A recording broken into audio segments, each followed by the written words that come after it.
திருத்தல வரலாறு என்பது சற்று சிறப்பு வாய்ந்தது. அருள்மிகு கன்னிகை வெள்ளைமரியாள் இவர் ஒரு போர்ச்சுகீசிய பெண்மணி. நற்செய்தியை பறைசாற்றுவதற்காக நம்முடைய இந்திய தேசம் தமிழ்நாட்டிற்கு குறிப்பாக இந்த இலுப்பூர் பகுதியில் வாழுகிற மக்களுக்காக இறைப்பணி ஆற்றுவதற்காக இவர் இங்கே வந்திருக்கிறார். இந்த பகுதியில் அவர் பார்த்த பொழுது இங்கு ஏழை எளிய மக்கள் அதிகமாக இருப்பதால் அவர்களுக்கு தேவையான சில விஷயங்களை, குறிப்பாக கல்வி அறிவு கொடுக்க வேண்டும், பொருளாதாரத்தை முன்னெடுத்து செல்ல வேண்டும், நோயினால் பாதிக்கப்பட்டவர்களுக்கு நலவாழ்வு கொடுக்க வேண்டும் என்பதற்காக இந்த தாய் தன்னுடைய நாட்டிற்கு சென்று தன்னுடைய உடைமைகளை, தம்முடைய சொத்துக்களை எல்லாம் விற்றுவிட்டு மீண்டுமாக இந்த பகுதியில் ஏழைகளுக்கு உதவி செய்து, நோயுற்றோரை கவனித்து கொண்டு, பொருளாதார துறையில் தாழ்பட்டு கிடந்த மக்களுக்கு வழிவகை காட்டி இறைப்பணியை அதோடு சேர்த்து ஆற்றியிருக்கிறார்கள். எனவே இந்த பகுதியில் அவர் ஒவ்வொரு நாளும் ஒவ்வொரு ஊராக சென்று இறைப்பணி ஆற்றியிருக்கிறார்கள். அப்படி ஒரு நாள் இந்த தாய் தம்முடைய பணியை செய்துவிட்டு திரும்புகிற வழியில் இந்த பகுதியெல்லாம் ஒரே காடான பகுதி, புதர்கள் அதிகமாக இருக்கக்கூடிய பகுதியாக இருந்தது. அப்படி வருகிற நாட்களில் ஒரு நாள் இந்த பகுதியாக குதிரையில் ஒரு சில பேர் இவருடைய கற்பை சூறையாட வேண்டும் என்பதற்காக இவரை துரத்தி வந்திருக்கிறார்கள். அப்படி துரத்தி வருகிற பொழுது இந்த தாய் இந்த இடத்தில் இருந்த ஒரு புதருக்குள்ளாக ஓடி சென்று ஒளிந்திருக்கிறார். மாலை நேரம் என்பதால் அந்த குதிரையில் நபர்கள் இவரை தேடி அடைந்திருக்கிறார்கள். அவர்கள் அருகில் வந்த பொழுது குதிரையில் அத்தனை பேருடைய கண் பார்வை தடைபட்டு போனது. தாயினுடைய சக்தியால் அனைவருக்கும் கண் பார்வை மங்கி போய் தெளிவாக எதையும் பார்க்க முடியாத சூழல் ஏற்பட்டதால் கோபம் கொண்ட அவர்கள் தங்களுடைய குதிரை வழியாக குதிரையை இந்த புதர்களில் நடக்க செய்து குதிரையினுடைய கால்களின் குழம்புகள் அந்த தாயின் மீது பட, மேலும் தாங்கள் கொண்டு வந்தக்கூடிய அந்த கம்புகளால் ஆங்காங்கே குத்தி இந்த தாயினுடைய உடம்பெல்லாம் காயங்கள் ஏற்பட்டு அதே இடத்தில் மரித்து போனார்கள். வந்தவர்கள் விட்டு சென்று ஓடிவிட்டார்கள். அதன் பின்பாக இந்த வெள்ளைமரியாள் பிலிப்பட்டி என்கிற கிராமத்தில் இருக்கக்கூடிய ஒரு இந்து நபருக்கு காட்சி கொடுத்து, நான் இறந்து கிடக்கிறேன், என்னுடைய உடல் இந்த இடத்தில் கிடக்கிறது, தயவுசெய்து இலுப்பூரில் உள்ள கிறிஸ்தவர்களுக்கு இந்த செய்தியை அறிவித்து என் உடலை இதே இடத்தில் புதைத்து விடுமாறு கேட்டுக்கொண்டிருக்கிறார்கள். எனவே அந்த இந்து நபர் உடனடியாக இலுப்பூர் சென்று அங்குள்ள கிறிஸ்தவ மக்களிடம் செய்தியை சொல்லி எல்லாரும் ஓடி பார்த்திருக்கிறார்கள். அவர் சொன்னது போல அந்த தாயினுடைய இறந்த உடல் இந்த இடத்தில் கிடந்தது. எனவே அந்த உடலை எடுத்து இதே இடத்தில் அடக்கம் செய்து ஒரு சிறிய சிலுவை கல்லை நட்டு வைத்திருக்கிறார்கள். அந்த சிலுவை கல்லை இப்பொழுது கூட நீங்கள் பார்க்க முடியும். ஏறக்குறைய 300 ஆண்டுகள் பழமை வாய்ந்த இந்த கல் இன்றும் இருக்கிறது. 17ஆம் நூற்றாண்டில் நடந்த இந்த நிகழ்வுகள், அதன் பின்பாக இந்த பகுதியில் இந்த வழியாக சென்ற அனைவரும் ஒரு நிமிடம் இந்த தாயிடம் செபித்து விட்டு செல்வார்கள். எந்த வேண்டுதலுக்காக இவர்கள் செபித்து விட்டு சென்றார்களோ அந்த வேண்டுதல் அடுத்த ஒரு சில தினங்களிலே அவர்களுக்கு கைகூடியது. குறிப்பாக இந்த பகுதியில் வாழுகிற எல்லா சமூகத்தினர், இந்து சமூகத்தினர், இஸ்லாமிய சமூகத்தினர், கிறிஸ்துவ சமூகத்தினர் அதிகமாக இந்த இடத்தில் வேண்டுதல் செய்து இந்த திருத்தலத்திற்கு தாங்கள் பெற்றுக்கொண்ட நன்மைகளுக்காக நன்றி சொல்லி தொடர்ந்து வேண்டுதல் செய்து கொண்டிருக்கிறார்கள். நான் இந்த கோயிலுக்கு 2013 வந்துட்டுருக்கேன். நிறைய பேர் நிறைய விஷயங்கள் சொல்லியிருக்கிறாங்க. ஸோ மாதம் ஒரு புதுமை மாதம் தான். ஃப்ரெண்டு பேர்னின் பேர், அவங்க ஒரு வேண்டுதல் ஒன்று வச்சுருந்தாங்க. ஒரு சொந்தமாக ஒரு தனியாக ஒரு தொழில் ஆரம்பிக்கணும்னு அவங்க வேண்டுதல் நிறைவேறிடுச்சு. அந்த வேண்டுதல் நிறைவேற்றினதுக்காக ஒரு காணிக்கையாக அம்மாவுக்கு ஒரு சேலை கொண்டு கொடுத்துருக்குறாங்க. அது அவங்க ஊரில் வெளியூர் போயிருக்கிறனால இப்போ நான் கொண்டாந்து அந்த சேலையை வெள்ளை மேடல் சாத்தியிருக்கிறோம். அது மாதிரி ஒவ்வொருத்தருக்கும் நிறைய சக்ஸஸ் ஆகிட்டு இருக்கு. என்னென்ன வேண்டுதல் வைக்கிறாங்களோ எல்லாமே நல்லபடியாக நடந்துருக்கு. இங்கே எல்லாரையும் பாதுகாத்துருக்கிற ஒரு பாதுகாக்கும் தெய்வமாக நான் நினைக்கிறோம். இல்லை பார்த்தாலே ஒரு பரவசமாக இருக்குது இல்லைங்களா? இப்போ நிறைய கோயிலுக்கு போகிறோம், உள்ள நுழையிறப்பே ஒரு சக்தி இருக்கிறத நமக்கு உணர முடியும் நம்மளால். இப்போ நான் பேசிக்கலாக நான் ஹிந்து தான். பட் இருந்தாலும் நான் வாரத்தில் 2 பேர் 3 பேர் வாரத்தில் எப்போ இலுப்பூர் மண்ணை மிதித்தாலும் இங்கே வராமல் போக மாட்டேன். அது எத்தனை மணியாக இருந்தாலும் சரி. வாரத்துக்கு 2 முறையோ வாரத்துக்கு 3 முறையோ எப்போ வந்தாலும் இங்கே வந்துட்டு தான் போவேன். நான் இங்கே வந்துட்டு போனால் தான் எனக்கு ஒரு திருப்தி. 17ஆம் நூற்றாண்டு நடந்த இந்நிகழ்வு. அப்பொழுது புதைக்கப்பட்ட இந்த இடத்தில் ஒரு சிலுவைக்கல் மட்டும் இருந்தது. அதன் பின்பாக வழி வழியாக ஒரு கொட்டகை அமைத்து வழிபாடு செய்தார்கள். 1980ஆம் ஆண்டு ஒரு ஓட்டு கொட்டகை ஆனது இந்த இடத்தில் செய்யப்பட்டது. அப்போ சின்ன குடிசடியாக இருந்துச்சு. அதுக்கப்புறம் இந்த கோயில் கட்டினுடைய முதல் அடித்தளம் என்னன்னு கேட்டிங்கன்னா, இந்த பக்கம் பாறையெல்லாம் இருக்குது, குவாரி இருக்குது. அதில் வந்து ஒவ்வொரு கல்லாக இங்கே போட்டு போவாங்க. போகிறப்ப ராலியில் போகிறப்ப ஒவ்வொரு கல்லாக போட்டு போவாங்க. அந்த ஒவ்வொரு கல்லாக சேர்த்து இந்த கோயிலை கட்டினாங்க. இந்த அடித்தளம் உருவானதுக்கு காரணம் என்னன்னா, அந்த ஒவ்வொரு கல்லாக இங்கே போட்டு போட்டுப்பாங்க. ஒரு சிங்கிள் போகிறப்ப 2 கல் போடுவாங்க, திருப்பி இன்னொரு சிங்கிள் போகிறப்ப 2 கல் போடுவாங்க. இப்படியே அந்த கோயிலுடைய அடித்தளம் உருவானுச்சு. ராமையான்னு இந்த பின்னாடி ஒரு இடத்துக்காரர் இருந்தார், இந்த கோயிலுக்கு பின்னாடி. அந்த இடம் ரொம்ப நாளாக இருந்துக்கிட்டே இருந்துச்சு. அந்த இடம் விற்காமே இருந்துச்சு. அப்போ என்ன ஆச்சுன்னா, ஒருத்தவங்க வந்து கேட்டாங்க. அப்போ கேட்குறப்ப என்ன சொன்னாங்க, அவன் வந்து இங்கேயே உட்காந்துக்கிட்டே இருந்தார் அந்த இடத்துக்காரர். என்னங்கய்யா கோயிலுக்குள்ளே இந்த இடமே விற்க மாட்டேனுது அப்படின்னு சொல்லி கேட்குறப்ப அவர் சொன்னார், இந்த கோயிலுக்கு ஒரு 10 சென்ட் எழுதி கொடுக்குறேன்னு சொல்லி நாளைக்கு அந்த இடம் விற்கும்னாரு. இது வரலாறு சார். விற்கும்னாரு. மக்கா நாள் காலையிலே அவர் வீட்டுக்கு தேடி இவர் போயிட்டார்.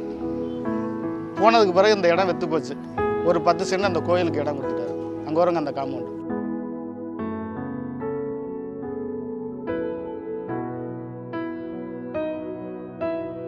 2009ஆம் ஆண்டு இந்த இடத்தில் அந்த ஓட்டு கொட்டகை இடிக்கப்பட்டு இப்பொழுது நாம் காணுகிற இந்த அழகான ஆலயம் கட்டி முடிக்கப்பட்டது.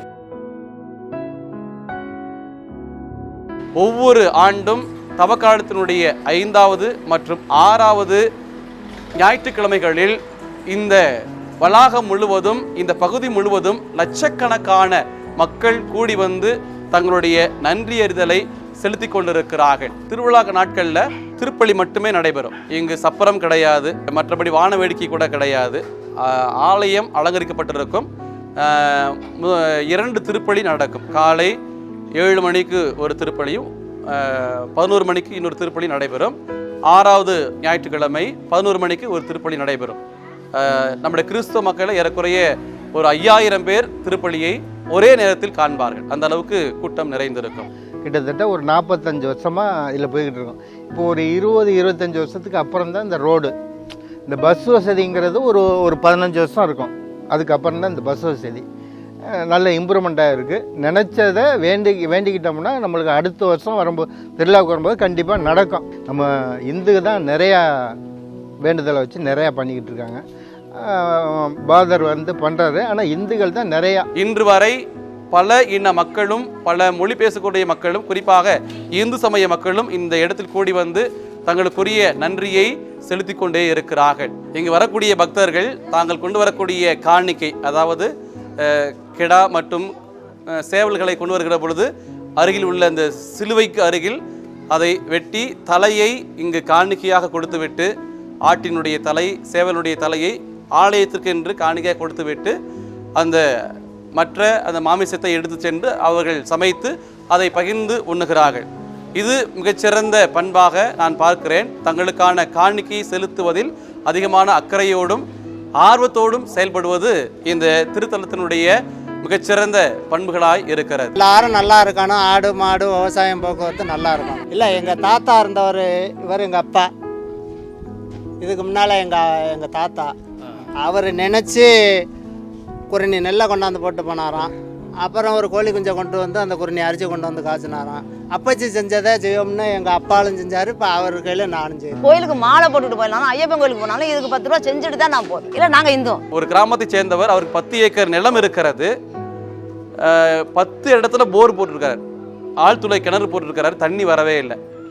அப்போ அவர் ரொம்ப மனவிரக்தியாக, நம்ம இவ்வளோ ஆசையாக செய்ய வர்றோம், ஆனால் நமக்கு தண்ணீர் இல்லையே, தண்ணீர் இல்லை என்றால் விவசாயம் செய்ய முடியாது, என்ன செய்யலாம்னு சொல்லி அவர் யோசிச்சிருக்கும் போது அவர் பக்கத்தில் உள்ள இன்னொருத்தர் சொன்னாரா, நீங்கள் போய் வெள்ளை மரியாட்ட ஜெபம் பண்ணிட்டு வாங்க, உங்களுக்கு கண்டிப்பாக கிடைக்கும் சொல்லிடுறாங்க. அப்போ அவரும் இங்கே வந்து ஜெபம் பண்ணிட்டு, என்னுடைய நிலத்திற்கு தண்ணீர் வேண்டும், நீங்கள் தான் ஏதாவது செய்யணும் அப்படின்னு சொல்லிட்டு ஜெபிச்சு போயிருக்கிறாங்க. போய் 2வது நாள் மறுபடியும் வண்டி வர வச்சு எந்த இடத்துல போர் போட்டாங்களோ அது பக்கத்துலேயே போட்டிருக்கிறாங்க. அந்த 10 ஏக்கர் நிலத்துக்கு போதுமான அளவுக்கு மேல் தண்ணீர் வரக்கூடிய அளவுக்கு அங்கு தண்ணீர் கிடைத்தது. எனவே அவர் வந்து போன திருவிழாவுக்கு என்னை பார்த்து பேசிக்கிருந்தார். நான் ரொம்ப மனவிருத்தியாக இருந்தேன் ஃபாதர், எனக்கு தண்ணி கிடைக்கவே இல்லை. அப்புறம் ஒருத்தர் சொன்னார்ன்றதுக்காக நான் வந்து ஜம்மிட்டு போனேன். அடுத்த 2 நாளில் நான் சென்று அந்த இடத்துல போர் போட்டேன், நல்ல தண்ணி. இப்போ என் விவசாயம் நல்லா இருக்குது, நான் வந்து அன்னதானம் போட்டுட்டு இருக்கிறேன், கடைசி வரைக்கும் நான் போட்டுட்டே இருப்பேன் அப்படின்னு சொல்லி அவர் சொன்னார். டாக்டர் ஆப்ரேஷன் பண்ணணும்னு சொல்லிட்டான். ஆப்ரேஷன் பண்ணால் உயிருக்கு கேரண்டி இல்லை. அப்போ அந்த அம்மா இங்கே கேள்விப்பட்டு இந்த அம்மாவுடைய உப்பை எடுத்துகிட்டு போய் கரைச்சி குடிச்சிட்டாங்க. குடித்தது போய் கொஞ்சம் கொஞ்சமாக கரைஞ்சி அதுவே போயிடுச்சு. எல்லாம் முடிஞ்சதுக்கு பிறகு ஒரு நாள் சாயந்தரம் 6 மணிக்கு இந்த வாசப்படில் வந்து அழல் குழம்பி தீர்த்துட்டாங்க. அந்த அம்மாவுக்கு சரியாக போச்சுங்க சார். நான் என் தம்பிக்கு வந்து உடம்பு முடியலன்னு சொல்லிட்டு வேண்டியிருந்தாங்க. வேண்டும் போது மஞ்சக்காமால வந்து இறந்துருவாங்க அப்படின்னு சொல்லியிருந்தாங்க. அப்போ இங்கே வெள்ளைமரிமா கல்லறையில் வந்து வேண்டிக்கிட்டவங்களுக்கு எதுவாக இருந்தாலும் கிடைக்கும், நீங்கள் போய் அந்த கோயிலில் வேண்டிக்கணும்னு அப்பாட்டையும் அம்மாட்டையும் சொல்லியிருக்காங்க. அவங்க வந்து என் குழந்தைய நல்லபடியாக காப்பாற்றி கொடுத்துருங்க, அவன் ஆயுசு இருக்கிற வரைக்கும் நான் வந்து இந்த கோயிலுக்கு நான் வர சொல்லிடுறேன் அப்படின்னு சொல்லியிருந்தாங்க. நான் இப்போ சின்ன பிள்ளைய எங்கள் பெரிய நடுப்பாப்பா மாதிரி இருக்கும்போது நான் இந்த கோயிலுக்கு வந்திருக்கேன். வந்துட்டு அப்போல்லாம் பார்த்திங்கன்னா வண்டி மாடை கட்டிக்கிட்டு இந்த ஏரியா ஃபுல்லாக சோறாக்கி போட்டுட்டு கறி, ஆடு, கோழி இது மாதிரி வெட்டி கிடா விருந்தெல்லாம் வச்சு சமைச்சு தருவாங்க. 4வது வாரமும் 5வது வாரம் வேண்டுதலில் நிறையா வந்து பழிச்சிருக்கு அப்படின்னு சொல்லி அவங்கவுங்க ஒவ்வொருத்தரும் தனித்தனியாக வேண்டிட்டு வந்து ஆக்கி போட்டுட்டு போவாங்க. அது மாதிரி எங்கள் தம்பிக்கு வேண்டியிருந்தோம், நல்லா போயிடுச்சு மஞ்சக்காமாலை. சரியான ஒருபாடு இன்னமும் அவனுக்கு வந்து 34 வயசு ஆகுது. இன்னமும் இந்த கோயிலுக்கு அந்த 4வது வாரம் தபாக்காலத்தில் 4வது வாரம் 5வது வாரம் இந்த 2 வாரத்துக்குள்ளார ஒரு நாள் வந்து இங்கே அவனுடைய வேண்டுதலை செலுத்திட்டு போயிடுவான்.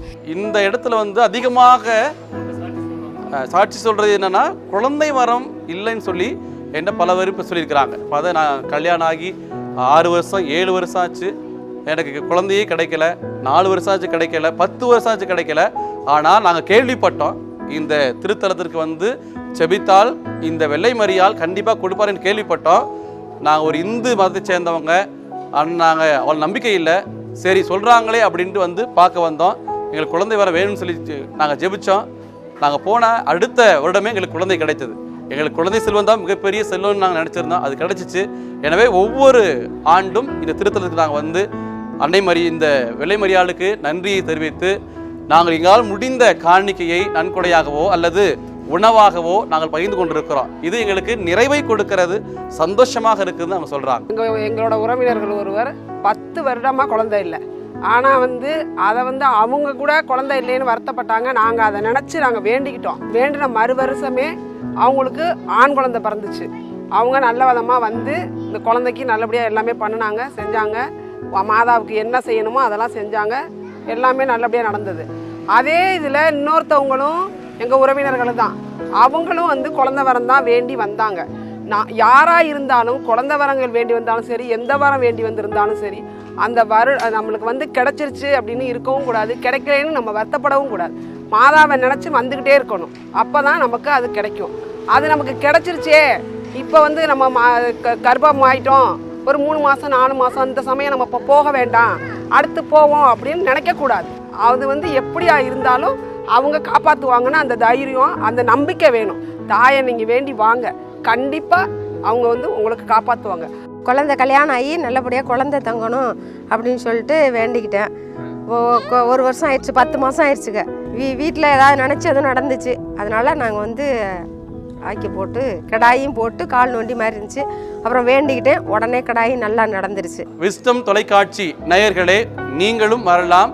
திருத்தலத்திற்கு வந்து உங்களுடைய வேண்டுதலை நீங்கள் எடுத்து வைக்கலாம். இங்கு அற்புதம் செய்கிற, அற்புதங்கள் நிகழ்த்துகிற சக்தி மிகுந்த அருள்மிகு கன்னிகை வெள்ளை மரியாள் வழியாக உங்கள் வேண்டுதலை எடுத்து வைத்து செபியுங்கள். உங்கள் குடும்பம் செழிக்கும், உங்களுடைய குடும்பம் ஆசீர்வாதம் மிகுந்த குடும்பமாக, நீங்கள் கேட்பதையெல்லாம் பெறுகிற குடும்பமாக இந்த திருத்தலம் உங்களுக்கான அருளை அருள்மிகு கன்னிகை வெள்ளை மரியாள் கடவுளிடமிருந்து பெற்றுக்கொண்டு உங்களுக்கு நிறைவாக வழங்குவார். தொடர்ந்து இந்த திருத்தலத்துக்கு வாருங்கள், நிறைய அருளை பெற்றுச் செல்ல உங்களுடைய அன்போடு கேட்டுக்கொள்கிறேன். நன்றி, வணக்கம்.